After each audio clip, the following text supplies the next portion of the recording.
नमस्कार, मैं हूं रवि कैंत्रा। हॉर्नबिल टीवी देख रहे हैं आप। उत्तराखंड की खबरों की शुरुआत करते हैं। पौड़ी के यमकेश्वर ब्लॉक के प्राथमिक विद्यालय ठांगर में कार्यक्रम आयोजित किया गया, जहां मुख्यमंत्री योगी आदित्यनाथ और सीएम धामी ने दीप प्रज्वलित कर कार्यक्रम का शुभारंभ किया है। वहीं कार्यक्रम में सीएम योगी ने प्राथमिक विद्यालय के नवनिर्माण और सौंदर्यीकरण कार्य का लोकार्पण किया। बता दें कि सीएम योगी की प्राथमिक शिक्षा इसी विद्यालय में हुई थी। कार्यक्रम में स्कूली बच्चों ने रंगारंग कार्यक्रम की प्रस्तुतियां दी। इसी क्रम में सीएम योगी ने बच्चों को और शिक्षकों को सम्मानित किया। कार्यक्रम में पूर्व सीएम त्रिवेंद्र सिंह रावत, तीरथ सिंह रावत, कैबिनेट मंत्री धन सिंह रावत, सतपाल महाराज मौजूद रहे।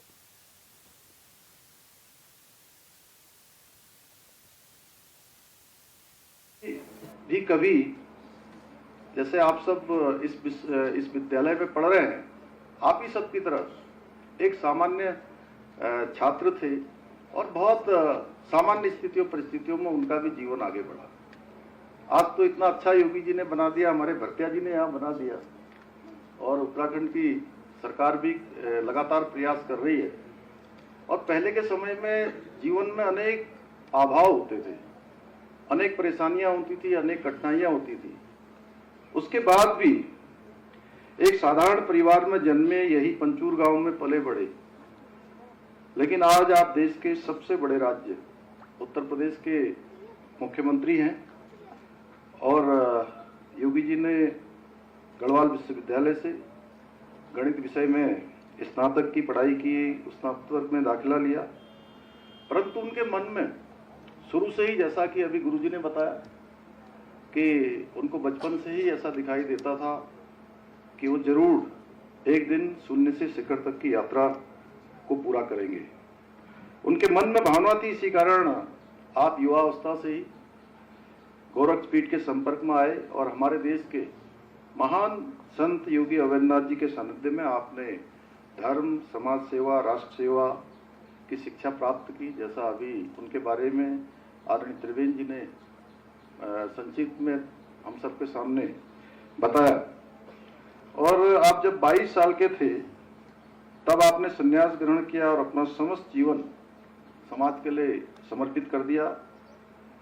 आज केवल भारत में ही नहीं बल्कि संपूर्ण विश्व में आदरणीय योगी जी को एक कर्म योगी के रूप में जाना जाता है, जिन्होंने अपने कौशल से अल्पकाल में ही देश के एक ऐसे राज्य का काया पलट किया है।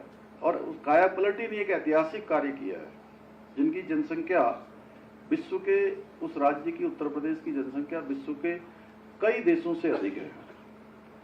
और चूंकि मेरा भी बचपन उत्तर प्रदेश में बीता है, मैंने वहाँ शिक्षा ग्रहण की है, मैं देखता था एक समय में कि वहाँ पर किस प्रकार से गैंगवार होती थी, किस प्रकार से अपराधियों का, माफियाओं का शासन होता था और लोग सामान्य गतिविधियां करने में भी बहुत ज्यादा उनके मन के अंदर भय रहता था, अपने आप को सुरक्षित महसूस नहीं करते थे।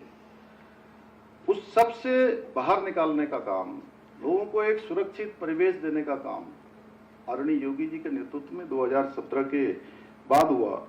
और 2017 से पहले उत्तर प्रदेश जिस प्रकार से एक बीमारू राज्य की श्रेणी में था, आज योगी जी के नेतृत्व में उत्कृष्ट उत्तर प्रदेश बन गया है। कितने सारे हाईवे बन गए हैं, तमाम, चाहे बुंदेलखंड का हाईवे हो, पूर्वांचल का हाईवे हो, दिल्ली नोएडा से जाने वाला हाईवे हो, अनेक। और अभी कल ही आप बता रहे थे कि गंगा एक्सप्रेस वे ना महाराज, गंगा एक्सप्रेस वे जो प्रयाग से मेरठ तक बनेगा। और मैंने आदरणीय योगी जी से कल अनुरोध किया कि उसको जो है थोड़ा हमारे हरिद्वार तक भी जोड़ दीजिए। तो महाराज जी ने कहा है कि निश्चित रूप से उसको करेंगे, तो उसका लाभ हम लोगों को भी मिलेगा, उत्तराखंड के लोगों को भी मिलेगा। ऐसे अनेक काम आदरणीय योगी जी के नेतृत्व में हुआ है।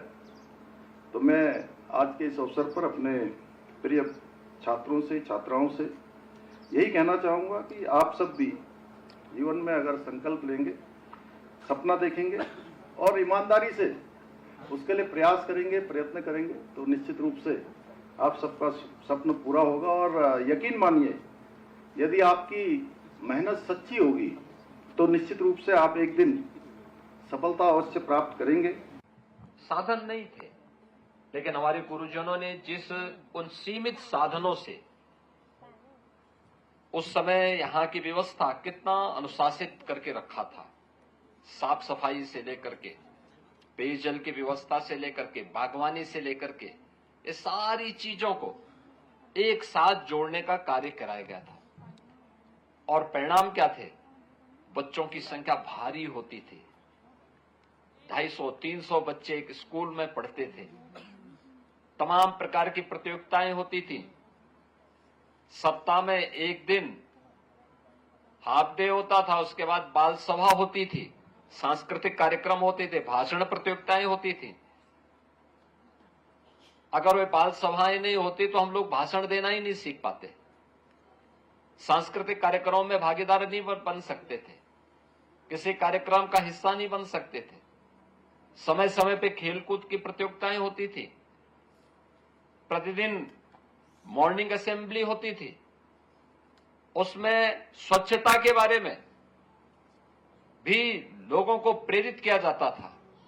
एक नई प्रेरणा प्रदान की जाती थी, बताया जाता था, और उसका परिणाम हम सबके सामने आता था, दिखता था, लोगों को बताया जाता था कि हां, ये कार्यक्रम इस रूप में आगे बढ़ने हैं।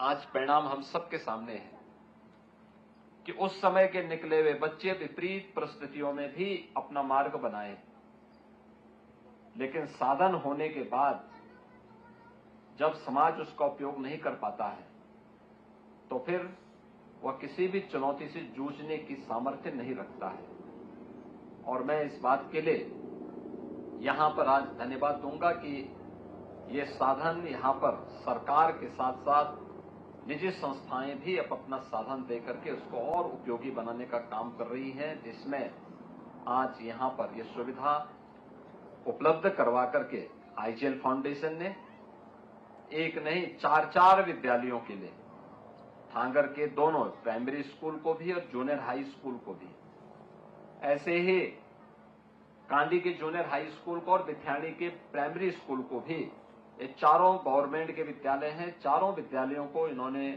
कायाकल्प के साथ जोड़ करके, अत्याधुनिक सुविधाओं के साथ जोड़ करके उन बच्चों को भी आज देश और दुनिया के अंदर क्या कुछ हो रहा है शिक्षा के क्षेत्र में, इनको जोड़ने का काम किया गया है। मुझे लगता है कि यहीं पे सरकार और समाज दोनों का समन्वय इस रूप में प्रभावी ढंग से आगे बढ़ता है।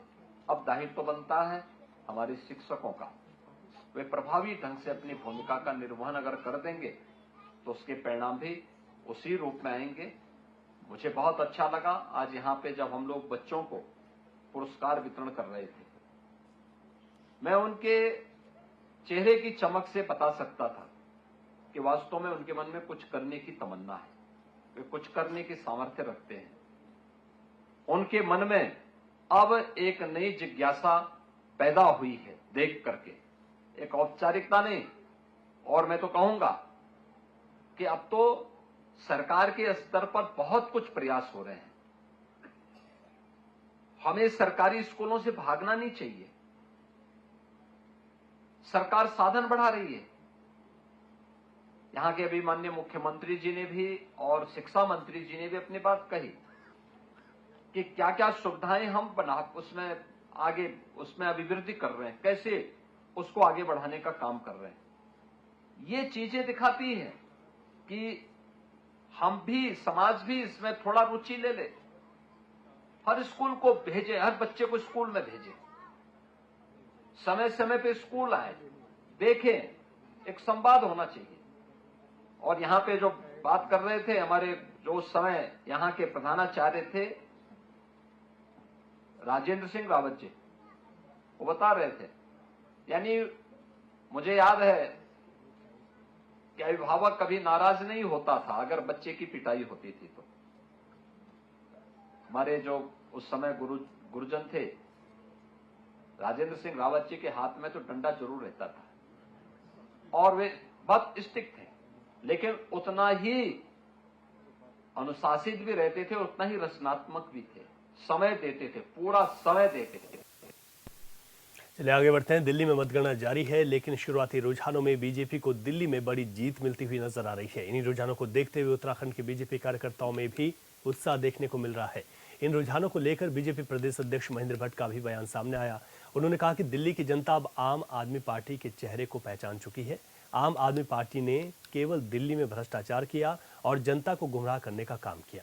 ये उसी का परिणाम है कि जनता ने बीजेपी को भरपूर आशीर्वाद दिया है। वहीं सीएम धामी की सराहना करते हुए महेंद्र भट्ट ने कहा, सीएम धामी ने दिल्ली में जबरदस्त प्रचार प्रसार किया और इस जीत में एक अहम भूमिका निभाई। दिल्ली का रुझान नहीं बल्कि अब दिल्ली का परिणाम आने प्रारंभ हो गए और मैं कह सकता हूं कि दिल्ली का जनादेश ये भारतीय जनता पार्टी के मोदी जी के कार्यों पर एक बहुत बड़ी जनता की मोहर है।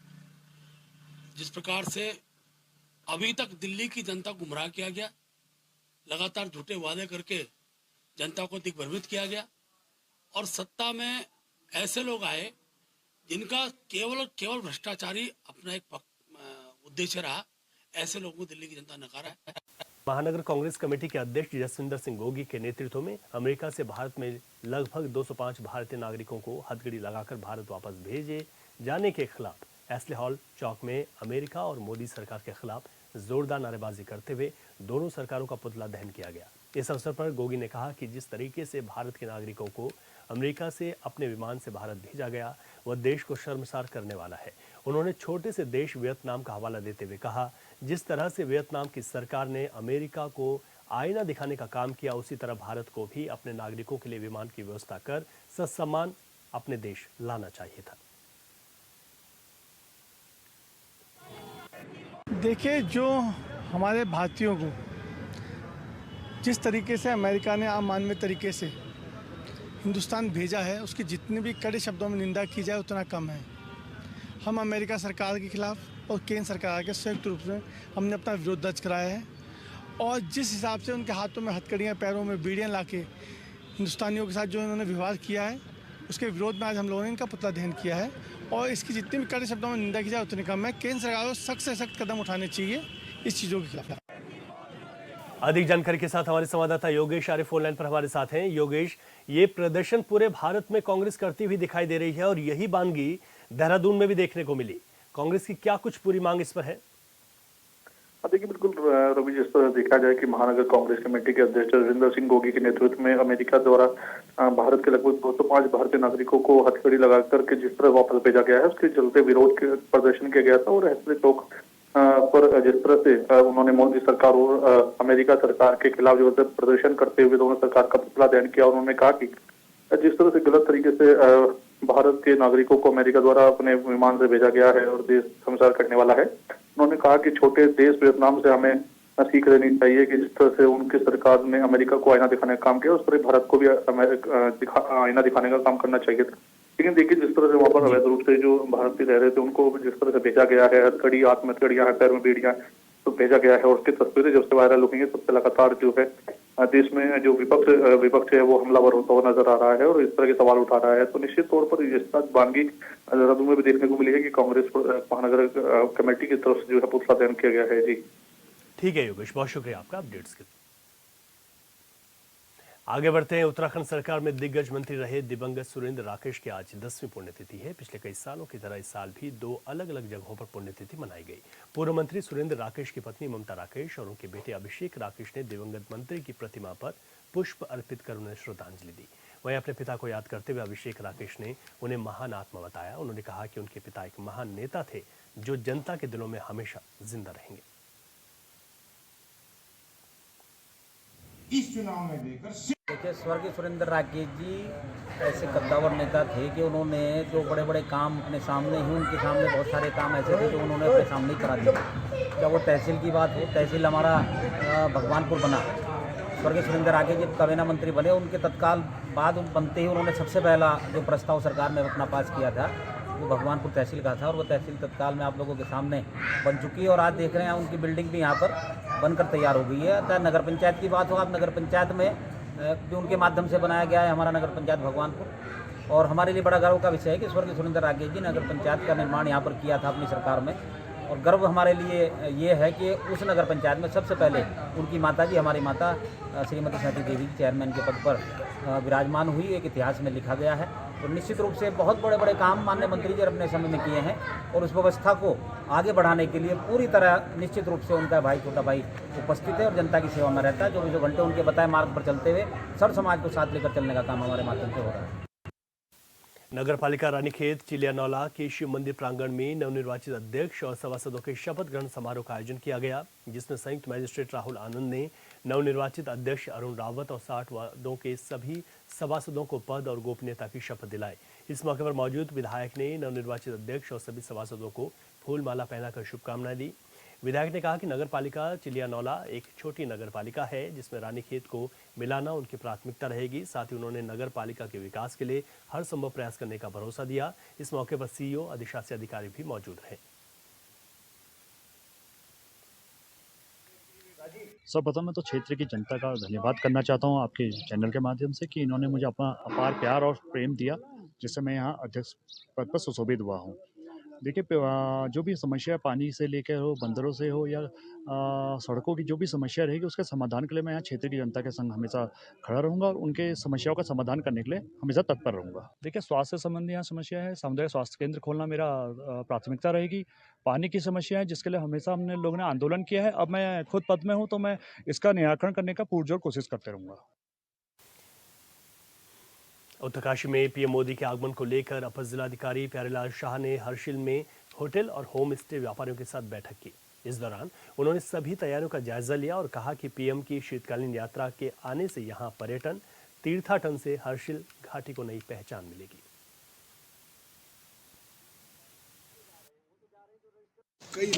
देखिए, अभी हम लोग हर्षिल में हैं और यहाँ पर माननीय प्रधानमंत्री जी के प्रस्तावित जो भ्रमण कार्यक्रम है, मुखुआ में माँ गंगा का जो मंदिर है, जहाँ पर शीतकाल में माँ गंगा के दर्शन किए जाते हैं, यहाँ पर माननीय प्रधानमंत्री जी के प्रस्तावित भ्रमण कार्य के दृष्टिगत आज हम लोगों ने जो झाला से लेकर के धराली तक के जितने भी हमारे होटलियर्स हैं, उन लोगों के साथ हमने वार्ता करी है। और वार्ता के मुख्य बिंदु ये रहे कि उस दौरान जो हमारे अतिथि लोग आएंगे, हमारे डिग्नेटरीज जो आएंगे, अधिकारी लोग जो आएंगे, उनके और जो गाँवों से, हमारे दूर दराज गाँवों से जो लोग आएंगे, उनकी रहने की व्यवस्था पर हम लोगों ने अपने जो होटलियर्स हमारे ब्रदर्स हैं, उन लोगों के साथ हमने चर्चा करी है।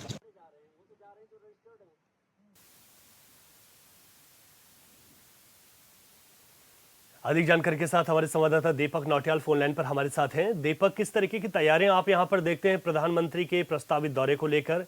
क्या कुछ यहां पर अधिकारियों का कहना है? कहां पर प्रधानमंत्री जा सकते हैं? क्या इसको लेकर भी कुछ प्रस्तावित अभी तक उनका शेड्यूल सामने निकल कर आ रहा है? जी रवि, आपको बता दूं कि जनपद उत्तरकाशी के मुखुआ में जो है मुख्यमंत्री प्रधानमंत्री नरेंद्र मोदी का जो दौरा प्रस्तावित है, क्योंकि अभी इसकी डेट फिक्स नहीं हो पाई, लेकिन उसके लिए जो है तैयारियां वहाँ पे जोरों शोर से चल रही है और लगातार उत्तरकाशी के जो जिला स्तरीय अधिकारी हैं लगातार वहाँ पे जो है जो कार्य चल रहे हैं उनकी मॉनिटरिंग कर रहे हैं। और जो प्रधानमंत्री नरेंद्र मोदी उनका जो प्रस्तावित दौरा है माँ गंगा का मायका मुखुआ में, और साथ ही में एक हर्षिल में भी जो है वो जो स्थानीय जो लोग हैं वहाँ पे 8 गांव जो वाइब्रेंट विलेज के अंदर जो इसको डेवलप किया जाता है, उन लोगों से मिलेंगे। साथ ही साथ जो माँ गंगा का शीतकालीन प्रवास है मुखो, वहाँ पे वो माँ गंगा की आरती भी करेंगे। ये जो प्रस्तावित है फिलहाल वहाँ पे जो लगातार जो तैयारी चल रही है। दीपक, इस वक्त अगर मौसम की बात की जाए शीतकालीन प्रवासों पर, खासतौर पर अगर मुखबा और खरसाली की हम बात करें, तो किस तरीके का मौसम वहाँ पर बना हुआ है और उसको लेकर भी किस तरीके की तैयारियां की जाती हैं, जा रही है वहाँ पर अगर प्रधानमंत्री आते हैं तो?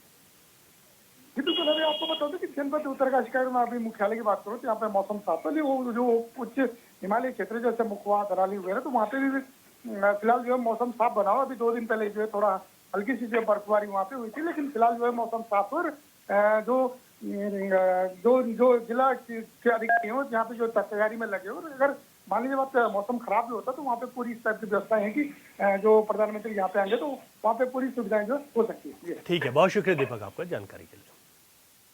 आगे बढ़ते हैं। डोईवाला के जॉली ग्रांट स्थित एक निजी होम स्टे में 2 दिन पहले एक 21 साल की युवती ने आत्महत्या कर ली थी। घटना की सूचना पर वहां भारी भीड़ जमा हो गई। लोगों ने वहां पहुंची पुलिस से मामले की निष्पक्ष जांच करने की मांग की है।